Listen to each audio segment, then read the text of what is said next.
Aleluia. Amém. Eu saúdo todos com a paz do Senhor. Tem alguém feliz aí? Tem alguém animado? Tem alguém contente? Tem alguém cheio do Espírito Santo? Uma alegria estar aqui mais uma vez com vocês. Se eu não te vi na sexta-feira, você não está participando do Atraídos, mas é bom te ver nessa noite, compartilhar com você um pouquinho da Palavra de Deus e reencontrar amigos. Isso foi em setembro, foi em agosto, não é verdade, quando surgiu. O pastor André Neves estava em São Luís do Maranhão, lá na nossa festa da colheita, que foi tremendo, numa nova área que a gente tem na cidade. Nós reunimos quase 15 mil pessoas naquela noite, e estava todo mundo lá muito animado, muito feliz, e eu ouvi o pastor André Mendes conversando com o pastor André Neves. Eles são dois amigos queridos, e eles estavam do lado assim do palco, conversando, e eu vinha passando, e eu vi que eles estavam falando sobre o Atraídos desse ano, não é? E o pastor André Mendes estava dizendo que ele tinha se mudado, a igreja estava com pouco dinheiro, e portanto iam fazer um Atraídos mais local, um Atraídos assim, menor. E eu estava ouvindo o André Neves dizendo que nada, cara, mas se precisa de um convidado, eu não preciso de dinheiro, eu pego meu carro e vou. Aí eu disse assim, eu vou também, não tem problema. Aí o pastor André Mendes ficava dizendo, mas eu não tenho dinheiro. E a gente dizia, a gente não precisa do teu dinheiro. A gente só quer ir, deixa a gente ir. Ele, mas eu não posso receber vocês. Eu disse, a gente paga tudo. E foi tão engraçado que todo mundo topou vir. Aí veio o André Mendes, veio o pastor Ribinha também, no mesmo esquema, Bruno Garreto. E aí começou a juntar essa equipe toda, nós emitimos umas passagens de avião, está todo mundo aqui. E eu quero te dizer, pastor André Mendes, valeu a pena cada minuto nessa cidade. Valeu a pena cada minuto. Cada minuto. Cada minuto com vocês. Cada minuto com vocês sempre vale muito a pena. Essa igreja crescente, abençoada, essa igreja que vai receber de Deus a cidade de Castanhal nas suas mãos. Que nós vamos tomar a cidade. Vira para a pessoa que está do seu lado e diz assim, nós estamos aqui para tomar a cidade. Esse é o nosso chamado. Amém. A gente não está aqui para cantar belas canções e ouvir algumas mensagens. A gente está aqui para transformar Castanhal, transformar toda a região, o estado do Pará e, por que não, alcançar as nações da terra. Eu quero trazer uma palavra ao seu coração nessa noite, me despedindo já de vocês, lembrando que amanhã à noite o pastor Ribinha vai estar aqui.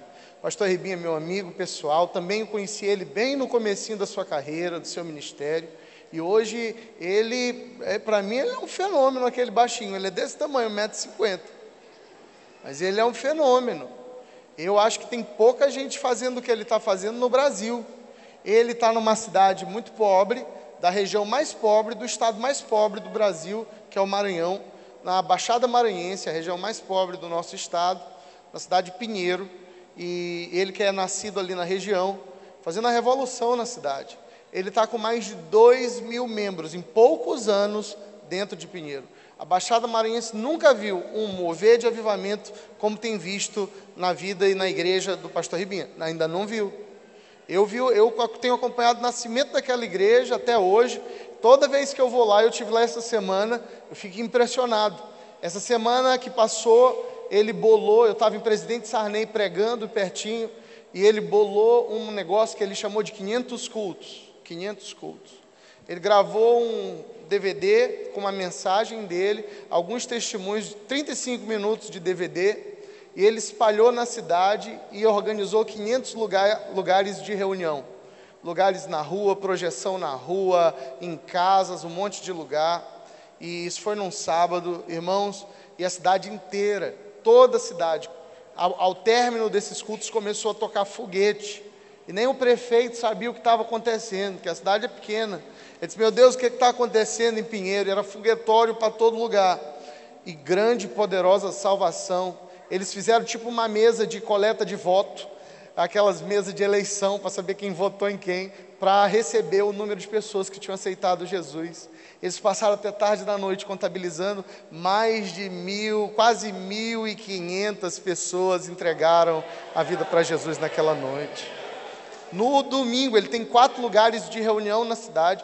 No domingo não tinha onde botar tanta gente que queria participar dos cultos, que queria se tornar um servo fiel. Glória a Deus por isso. Ele vai estar aqui amanhã, terça-feira, quarta-feira, e ele é um dos melhores pregadores que eu conheço. E eu sempre aprendo muito com ele. Se você puder vir, venha. E diga para ele, que foi o pastor Rodrigo que me disse que eu tinha que vir aqui. Ele é muito bom. Agora eu quero compartilhar com você para os próximos minutos. Eu prometo não me demorar nessa noite de domingo. Eu sei que nós temos convidados aqui, mas eu quero falar com você sobre o chamado de Deus. Sobre como que Deus te comunica o teu chamado. Eu sei que essa é uma questão importante, porque muitas pessoas se convertem, mas não sabem bem o que Deus quer comigo. Como é que Deus vai me revelar o meu chamado? Como é que eu vou descobrir o que Deus tem para a minha vida? Eu quero meditar com você sobre algumas coisas em relação ao seu chamado com Deus. Abra a tua Bíblia comigo no livro de 1 Reis, no capítulo 3, no versículo 3. 1 Reis 3, a partir do versículo 3, nós vamos meditar na palavra do Senhor nessa noite, aleluia. Porque a fé vem pelo ouvir, e o ouvir a palavra de Deus. E Salomão amava o Senhor, andando nos estatutos de Davi seu pai, somente que nos altos sacrificava e queimava incenso. E foi o rei a Gibeão para lá sacrificar, porque aquele era o alto grande, e 1000 holocaustos sacrificou Salomão naquele altar. E em Gibeão apareceu o Senhor a Salomão de noite em sonhos, e disse-lhe Deus: pede o que quiseres que eu te dê. E disse Salomão: de grande beneficência usaste tu com teu servo Davi, meu pai, como também ele andou contigo em verdade, e em justiça, e em retidão de coração, perante a tua face. E guardaste-lhe essa grande bondade, e lhe deste um filho que se assentasse no seu trono, como se vê nesse dia. Agora, pois, ó Senhor meu Deus, tu fizeste reinar teu servo em lugar de Davi meu pai. Eu sou ainda menino pequeno, não sei nem como sair, nem como entrar. E o teu servo está no meio do teu povo, povo grande, que nem se pode contar, nem numerar pela sua multidão. A teu servo, pois, dá um coração entendido para julgar teu povo, para que prudentemente discirna entre o bem e o mal. Nós vamos ler até aí, daqui a pouquinho a gente continua. Pai, essa é a tua palavra, fala o nosso coração nessa noite. Nós nos aquietamos nessa hora, Pai, e colocamos todos os nossos pensamentos e o nosso coração debaixo da autoridade do teu nome, Jesus. Leve embora toda ansiedade, toda confusão, e que essa semente seja uma semente de transformação em nós, nos deixando cada vez mais parecidos com teu Filho Jesus. Essa é a nossa fé e a nossa oração essa noite. É no nome dele que oramos, o nome de Jesus. Quem crê comigo, dá um amém bem forte. Amém. Eu amo essa passagem. Essa passagem eu lembro que meu pai sempre lia ela para mim, porque ela mostra bem o que é um pedido sábio. Salomão está ali sacrificando ao Senhor, e a Bíblia diz que Deus aparece a ele num sonho, numa visão. E diz: Salomão, pede o que quiseres e eu te darei. Pede o que quiseres e eu te darei. E Salomão faz um pedido especial. Ele faz um pedido que é fruto da sua humildade e do entendimento que ele tinha do seu chamado. Ele diz: Senhor, eu sou menino, eu não sei nem entrar nem sair, e o Senhor me elegeu e me colocou no meio de um povo numeroso, muito grande, portanto eu temo, porque eu sou menino. Ele não estava falando de que ele era jovem ali, ele estava falando que ele era imaturo. Ele disse: eu sou imaturo, eu ainda não sei o que eu preciso saber para reinar, mas eu sei que eu serei rei, então eu te peço sabedoria. Sabedoria, dá-me sabedoria para julgar o teu povo. Eu acho muito interessante, porque o pedido de Salomão estava conectado ao seu propósito de vida. Ele só soube responder ao que Deus lhe propôs, porque ele sabia para o que ele tinha sido chamado. É por isso que muitos de nós, às vezes, não sabemos nem o que pedir a Deus. Nós pedimos a Deus uma coisa numa semana, outra em outra, e ficamos presos num ciclo de pedindo dinheiro e pedindo tanta coisa que é secundária. Por quê? Porque nós ainda não descobrimos para que nós nascemos, para que fomos chamados. Salomão disse: Senhor, eu quero sabedoria, porque o meu propósito de vida é reinar. Se Deus chegasse para você nessa noite com essa frase: pede o que quiseres que eu te dê e eu te darei, o que você pediria? Eu sei que algumas coisas vêm logo à cabeça, principalmente se tu tá liso pra caramba, principalmente se os boletos se acumulam. Nosso pedido é logo por dinheiro, mas dinheiro é tão baixo. Se Deus te perguntasse: pede o que quiseres que eu te dê, qualquer coisa, o que você pediria? Deixa eu te falar uma coisa, irmão, isso é essencial, isso é muito importante, porque o pedido certo, quem pede a coisa certa, recebe com aquilo que pediu todo o resto. Porque a Bíblia diz que Deus, ao ouvir o pedido de Salomão, se agrada do pedido de Salomão e diz: olha, porque você pediu sabedoria e não pediu riqueza, nem vitória sobre os seus inimigos, eu te darei sabedoria, mas te darei também riqueza e vitória. Porque o pedido certo atrai todo o resto com ele, mas o pedido errado, às vezes você não recebe nem o que pediu. Você está entendendo? Diga amém. É preciso saber pedir para Deus. A Bíblia diz que a gente pede e não recebe porque pede para a nossa própria concupiscência, nossa própria pecado, e o coração que é enganoso.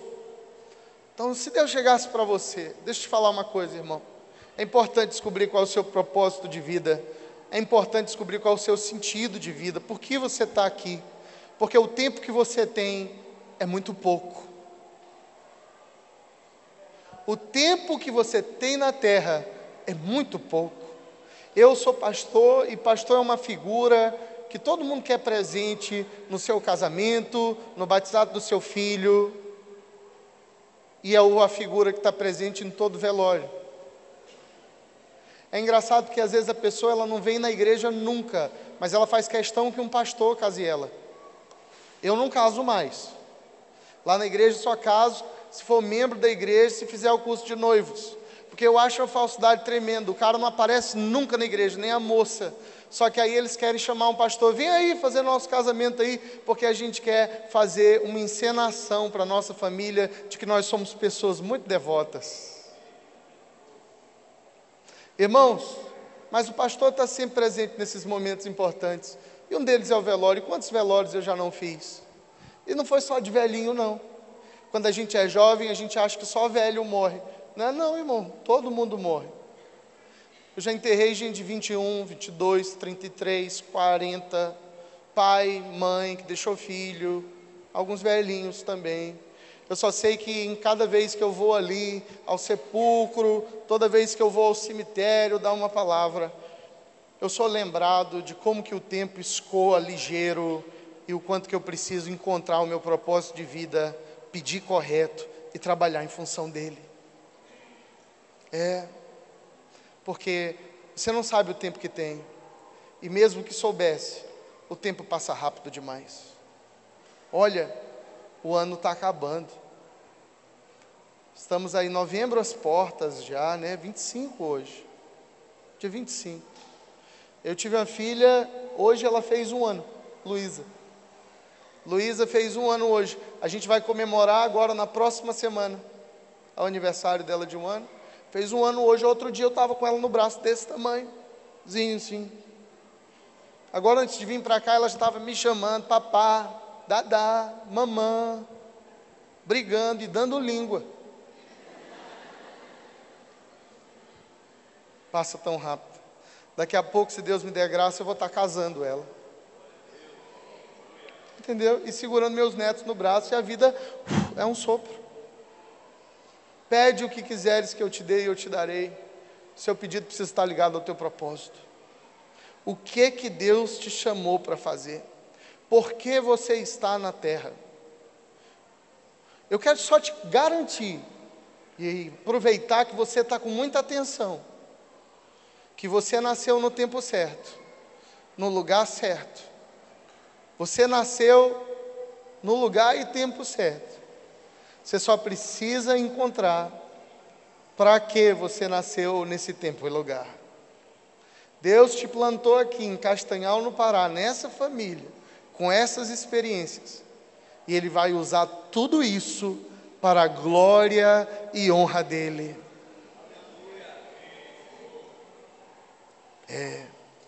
É muito importante descobrir. Eu, estudando a Bíblia, descobri duas formas pelas quais nós podemos começar a entender o nosso chamado. Duas formas pelas quais Deus comunica a nós a sua boa vontade na nossa vida. Abra a tua Bíblia comigo em Atos, para eu te mostrar a primeira. Atos capítulo 9, a conversão de Paulo. Atos capítulo 9.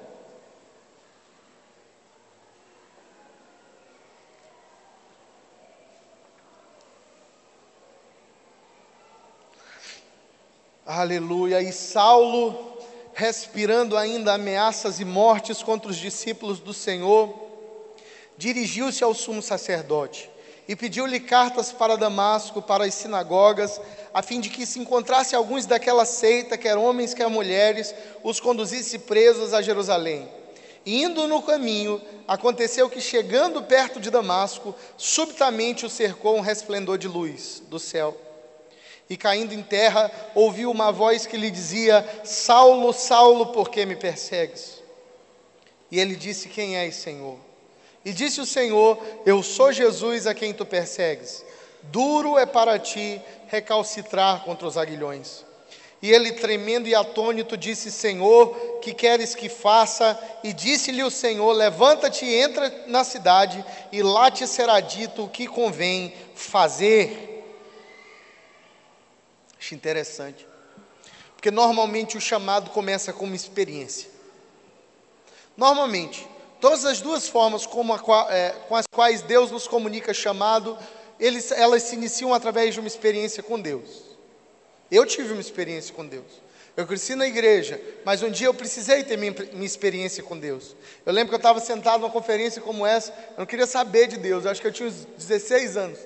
E eu estava sentado assim atrás da caixa de som, tranquilo, não estava nem pensando em nada.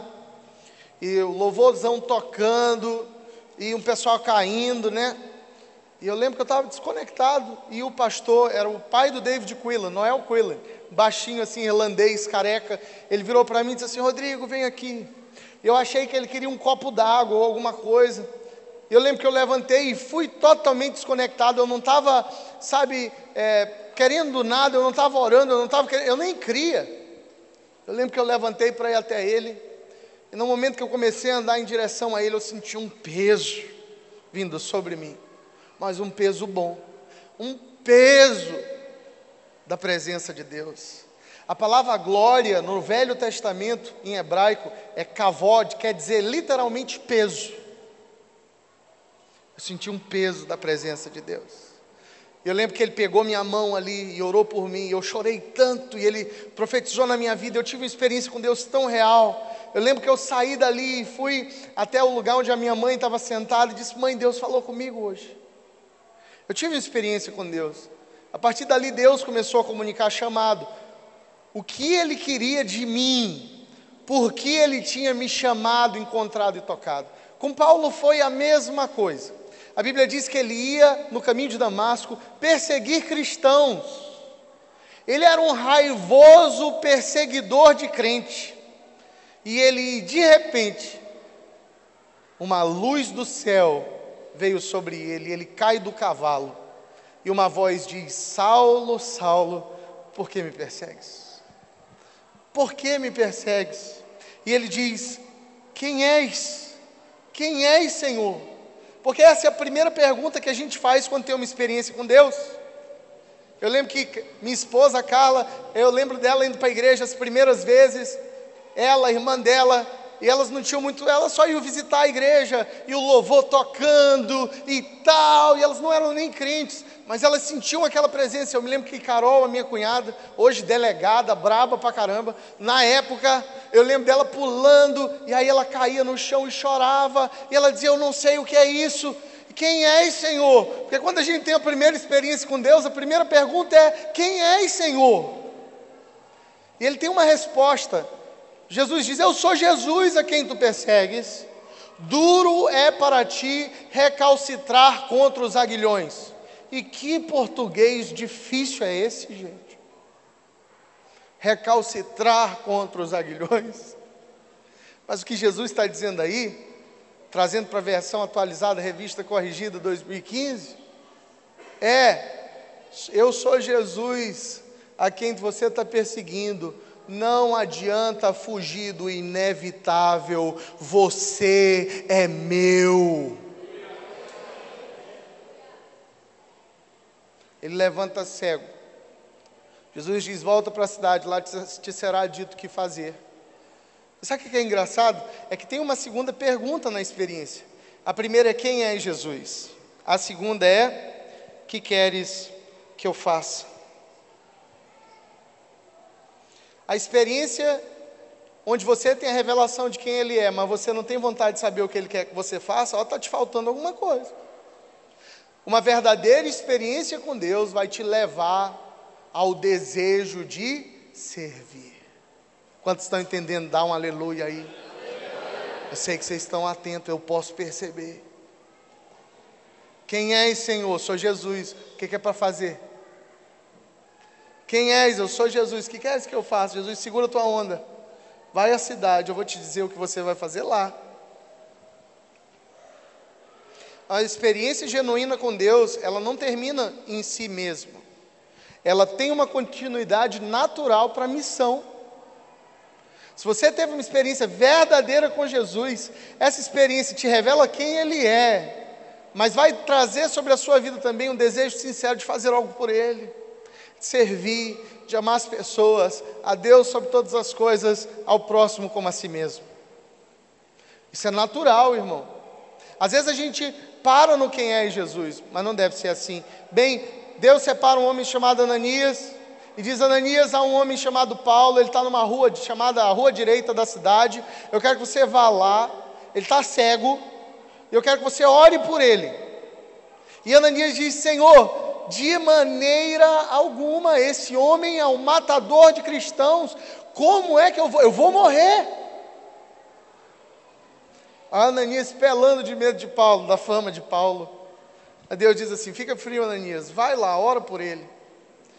E Deus, a Bíblia nos conta que Deus diz assim para Ananias: vai, porque ele é para mim um vaso escolhido, para levar o meu nome aos gentios, os reis, os filhos de Israel, e eu lhe mostrarei o quanto ele irá sofrer pelo meu nome. E Ananias foi, entrou na casa, impondo as mãos, disse: irmão Paulo, o Senhor Jesus, que te apareceu no caminho, por onde você vinha, me enviou para que você veja de novo e seja cheio do Espírito Santo.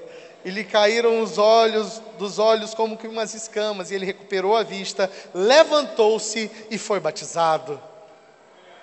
Coisa poderosa, não é? Eu quero te chamar a atenção para algumas coisas nessa experiência. Talvez seja a sua forma de descoberta do chamado.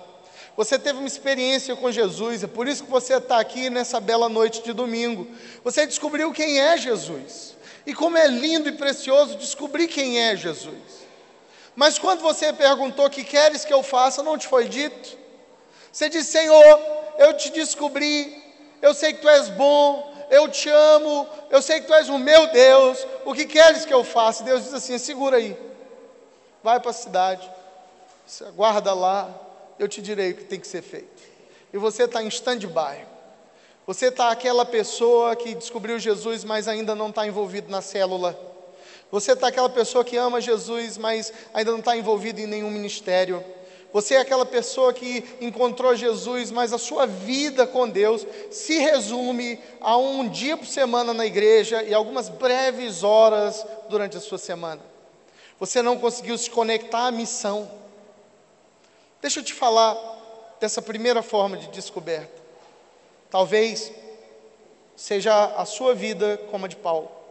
Ele teve uma experiência com Deus e descobriu a identidade de Jesus. Mas a missão dele não foi dada a ele, foi dada a Ananias. Quem revela o chamado na vida de Paulo é Ananias, diga amém.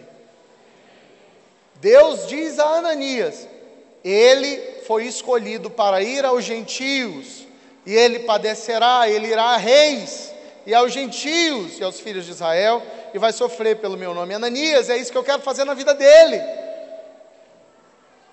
Ele não diz para Paulo, ele diz para Ananias. Ananias vai lá, ora por Paulo, que é batizado no Espírito Santo, é batizado nas águas. E eu acredito, porque é assim que as coisas funcionam, que a partir daquele momento, por vários anos, a Bíblia conta, Paulo não voltou a Jerusalém, mas começou a servir naquelas cidades, e ele andou na companhia de Ananias e de vários outros irmãos. Ou seja, talvez a revelação do chamado de Deus na sua vida não seja entregue a você, seja entregue ao teu pastor, ao teu líder. Como é que você descobre isso agora? Servindo. Quando eu fui chamado pela primeira vez, senti que eu tinha um ministério, eu não sabia qual era o meu ministério. Eu lembro que eu procurava todo pastor e dizia assim, ora por mim, me diz qual é o meu chamado. E eu ficava com raiva, porque eles oravam por mim e diziam assim, teu chamado é agradar a Deus. Eu disse, ora, mas isso eu sei. Eu quero um negócio mais específico, sabe? Eu quero um negócio mais assim, menor, mais específico. Aí eu me lembro que eu chegava para o Dandu que dizia, e ele é nosso vovô na fé, 75 anos. Disse, qual é o meu chamado? Aí ele fazia, teu chamado é fazer o que tu está fazendo. Poxa. Mas eu tinha a convicção que Deus tinha um negócio comigo. Então, o que eu podia fazer, eu fazia. Eu limpava o banheiro no encontro, eu dava lição no encontro, as palestras, eu ajudava na escola de líderes da igreja. Quando tinha uma oportunidade de viajar, eu viajava, e nem sempre eu pregava, às vezes eu ajudava em outras coisas, às vezes eu fazia fantoche. Eu me lembro que por muitas vezes eu ia para ação social e eu era o cara dos fantoches, sabe? E era ruim demais, porque a gente nunca tinha o material certo, a gente tinha uns fantoches, e eu tinha que inventar as histórias com os fantoches que não tinham nada a ver. Aí meti uma vassoura e um lençol. Eu me lembro que uma vez eu estava fazendo fantoche, empolgadaço, fazendo diálogo, aí caiu a vassoura, eu fiquei com as duas mãos para cima, e aqueles 50 meninos rindo, que faltava fazer xixi nas calças. Mas eu queria servir, você está entendendo? Diga amém. Eu queria servir. Eu sabia quem era Jesus, agora eu não sabia o que ele queria que eu fizesse. Então eu ia servindo, e eu ia colando, sabe com quem? Com quem eu via que sabia o que Deus queria que ele fizesse, com os pastores, missionários, profetas. Então, chegavam os irmãos lá na igreja de fora, eu estava junto, eu queria viajar junto, se alguém fosse orar por alguém, eu era o cara segurando atrás. Entendeu? Eu queria estar junto, eu queria orar junto. Eu comecei a vir para o Pará muito cedo. Cara, acho que 14 anos atrás eu já vinha para cá. Eu ia para Belém, a gente ia para o UFPA, fazer evangelismo a tarde inteira na UFPA, ali naquela praça de Belém, da frente da rodoviária, várias vezes. Várias igrejinhas em toda a grande Belém. São Miguel do Guamá, eu vinha para cá com 18 anos, São Miguel, e fazer evangelismo de rua e tal. Eu não sabia direito o que Deus queria comigo. Às vezes eu achava que eu era missionário. Aí eu ficava dizendo assim, Deus, me diz só o país. Só me diz o país. E eu vou. Tu sabe que eu vou. Ó, irmão, era até um perigo. Se tivesse aparecido um profeta irresponsável e tivesse dito, eis que o Senhor te chama para o Congo. Hoje eu estava na floresta, meu irmão. Do Congo, que eu tinha ido. Deus sabe que eu tinha ido.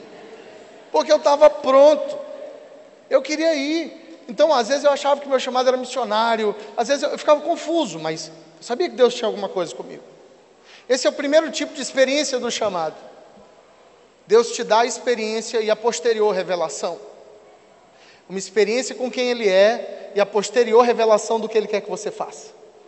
Talvez seja você hoje. O perigo é parar e desistir. O perigo desse tipo de experiência é que muita gente desiste.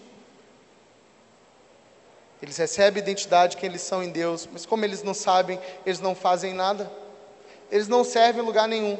Aí fica aquela irmã assim dizendo: quando Deus me disser o país que é para eu ir, aí eu vou fazer alguma coisa. Quando Deus me revelar o seu chamado, eu vou fazer. Não vai não. Porque você precisa começar a fazer agora, das pequenas coisas. Seja fiel no pouco e Ele vai te revelar no processo e vai te colocar no meio, no centro da boa, perfeita e agradável vontade dEle. Foi assim com Paulo.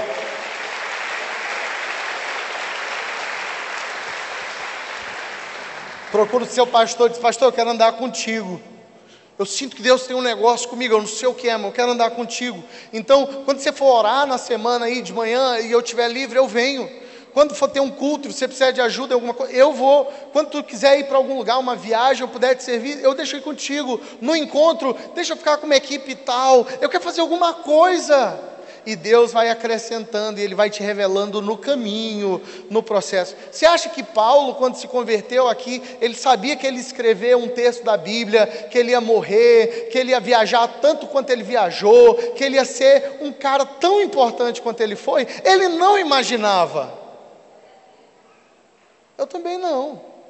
Eu prego hoje aqui, eu era o cara mais tímido do mundo, mas Deus quebrou minha timidez no processo, não foi de uma vez.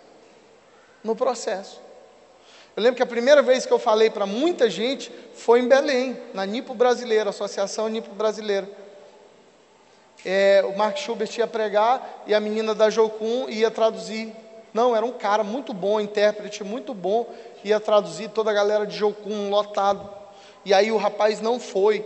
Aí disseram assim: Rodrigo, hoje é contigo, tu que vai traduzir o Mark aí. Ô irmão, quase que eu morro. Multidão de gente. Hoje eu prego em vários lugares do Brasil, grandes igrejas, para milhares de pessoas.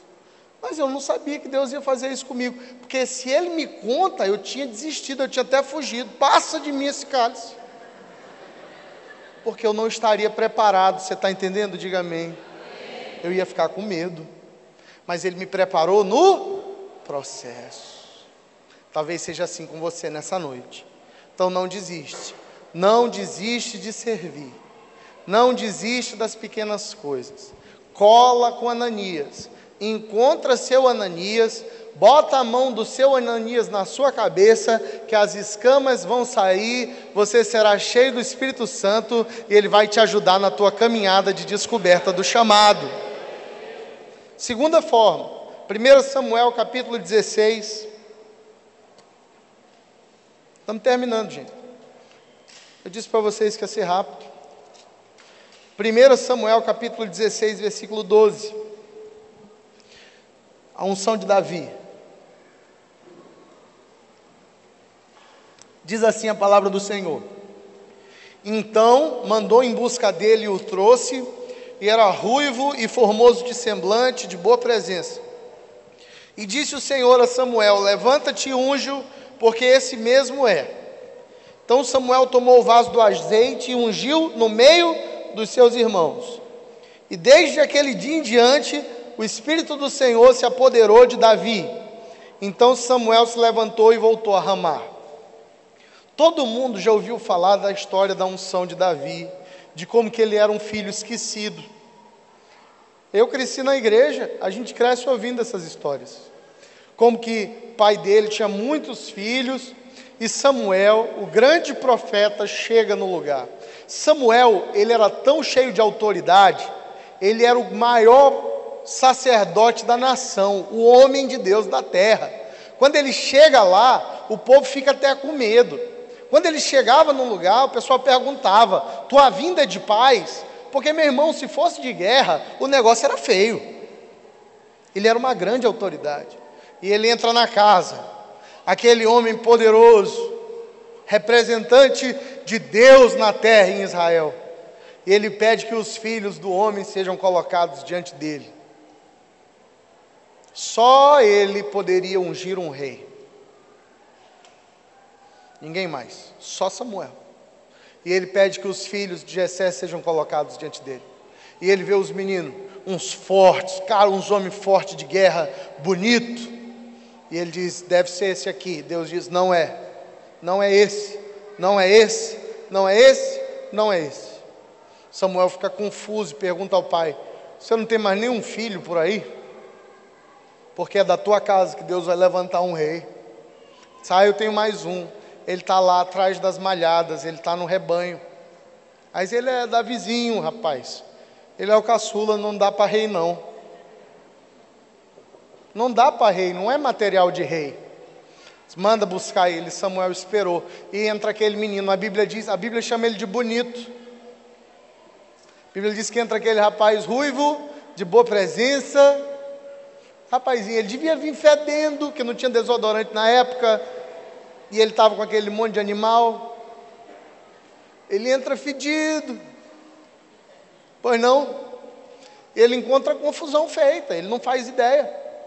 Ele encontra o pai dele, branco, pálido. Os irmãos dele, sem entender. E Samuel ali. É tipo tu chegar em casa, encontrar a maior autoridade do Brasil ali na tua sala. Tu entrar na tua sala e Barack Obama está no sofá. Ele, pô, não. Você não entende. Samuel levanta e Deus diz a ele, unjo, porque ele é. Esse mesmo ele é.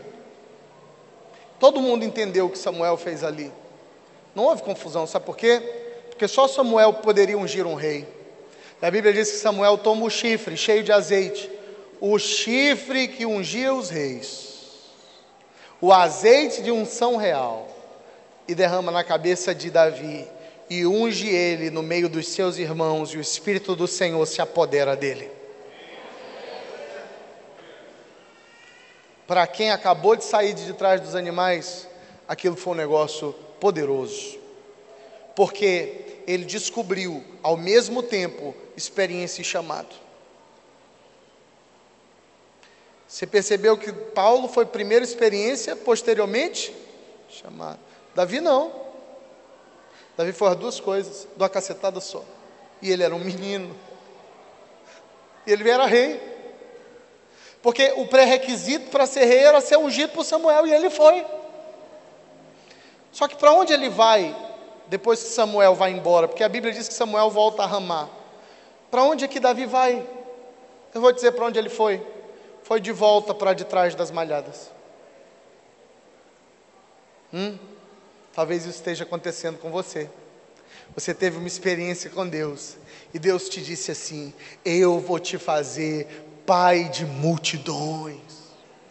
E você teve aquela experiência, cara, e você viu as multidões. Ou Deus disse assim, você é meu, eu vou te levar às nações. E você diz, e você já conseguiu ver, pregando nas nações, e as pessoas se convertendo, é a grande obra das nações. Ou Deus te disse assim, eu te chamei, e vou fazer isso na tua família, e vou fazer isso na tua vida, e você fechou os olhos e viu, mas quando você abriu os olhos,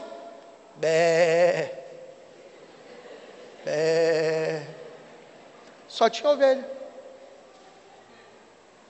É tipo quando você sai de alguns eventos de avivamento, onde Deus te toca a cara, você dá com a cabeça no chão, você rola, e vocês são muito intensos aqui no Pará. Tem 14 anos que eu venho para cá, eu gosto de dizer que maranhense cai, paraense quica.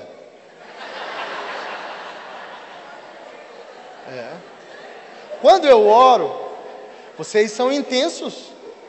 Vocês são intensos. Porque quando eu oro lá na igreja, eu oro pelas pessoas, elas caem. Mas é difícil um paraense cair, ele sai pulando. E é engraçado que o pessoal é tão carinhoso, os diáconos são tão carinhosos que eles fazem umas correntes humanas para a pessoa não dar com a cara na parede. Eles ficam, e a pessoa já sabe que tem um pessoal cercando, ela não está mais nem aí que ela pula mesmo. Lá no Angelim não tem isso. Se você chegar lá na adoração profética e sair pulando assim, vai dar ruim. Eu tive um discípulo, eu estava só abrindo um parênteses, eu estava na vigília uma vez, pastor André. Eu estava vendo ela girando, e o pessoal dizendo, olha ali, Pamela está muito doida. Eu disse assim, pá, deixa ela tranquila na presença do Senhor. Daqui a pouco, lá vem ela, ó pastor, eu quebrei um dente. Eu disse, Pamela, agora é consertar, minha filha. Consertar esse dente. Porque ela saiu pulando, não tinha.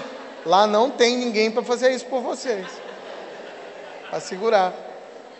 Vocês são intensos. Aí perceba, ouça. Às vezes você vem e tem uma experiência com Deus aqui poderosa. Você chora, cai, ri. Deus te toca. Só que você sai daqui. Deus te falou uma promessa aqui. Deus te disse o que vai fazer na tua vida aqui. Ele te mostrou. Só que você sai por aquela porta lá fora, é a vida real. Lá fora ainda não está nada pronto. Lá fora você ainda não é rei. Ainda há um caminho até o trono. E vai demorar.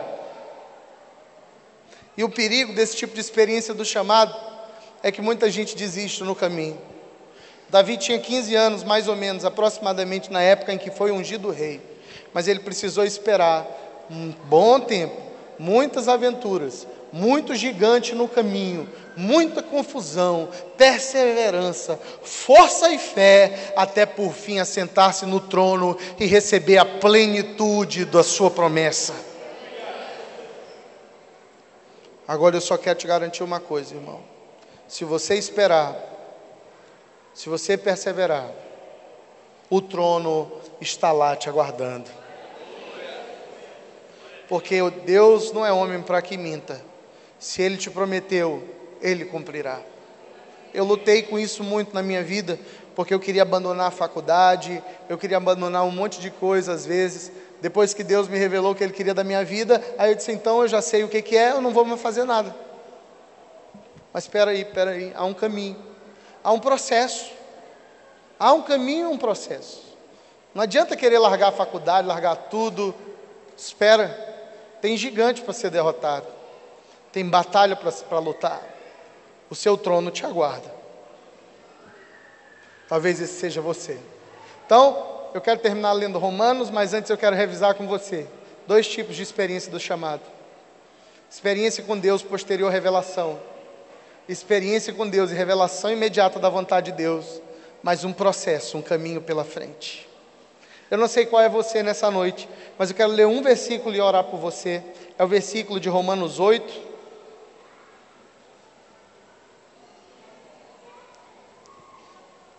Do versículo 19 ao versículo 28.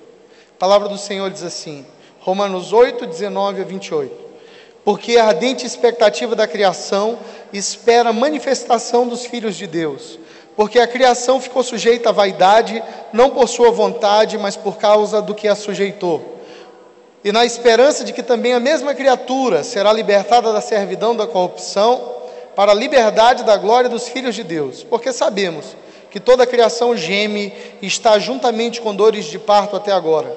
E não só ela, mas também nós mesmos, que temos as primícias do Espírito, também gememos em nós mesmos, esperando a adoção, ou seja, a redenção do nosso corpo. Porque em esperança somos salvos. Ora, a esperança que se vê não é esperança. Porque o que alguém vê, como o esperará? Mas se esperamos o que não vemos, com paciência esperamos. E da mesma maneira, também o Espírito nos ajuda em nossas fraquezas, porque não sabemos o que havemos de pedir como convém, mas o mesmo Espírito intercede por nós até com gemidos inexprimíveis.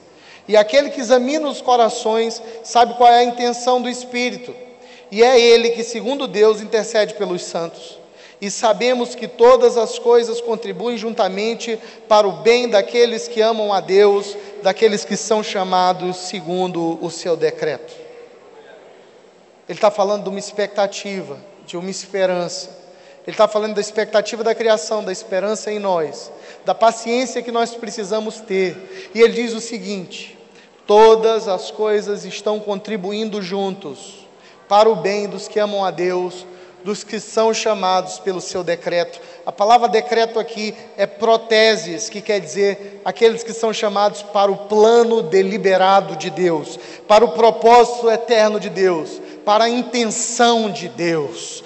Tudo está contribuindo para o teu chamado, quer você perceba, quer não. Tudo que você viveu, tudo que você está vivendo, está contribuindo para a vontade de Deus na sua vida. Até o sofrimento, até a dor, até a luta, até aquilo que parece maldição, contribui para a riqueza do seu chamado em Deus, aleluia. Tudo. Pastor, mas eu não sei o que Deus quer comigo, eu estou tão desanimado, só estou trabalhando. O seu trabalho está contribuindo para o propósito de Deus na sua vida. De alguma forma. Sua faculdade, as lutas que você teve e venceu, vão se tornar o seu testemunho. As áreas da sua vida onde você foi mais derrotado, você vai vencer e vai ensinar uma multidão a vencer também. Todas as coisas quer dizer todas as coisas, absolutamente tudo, contribui para aqueles que são chamados pelo decreto, a intenção de Deus.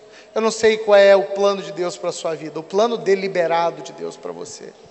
Talvez você também não saiba, mas Deus sabe. Ele vai te revelar de uma maneira ou de outra. Só não saia do seu lugar, não saia da fila. Não abandone o seu lugar na presença, porque quando Ele passar os olhos sobre a terra, Ele vai te encontrar lá, no processo, fiel, servindo, sendo cheio, esperando, e o seu trono está guardado para você. Ele é seu, o Deus que prometeu vai cumprir na sua vida. Você recebe isso nessa noite?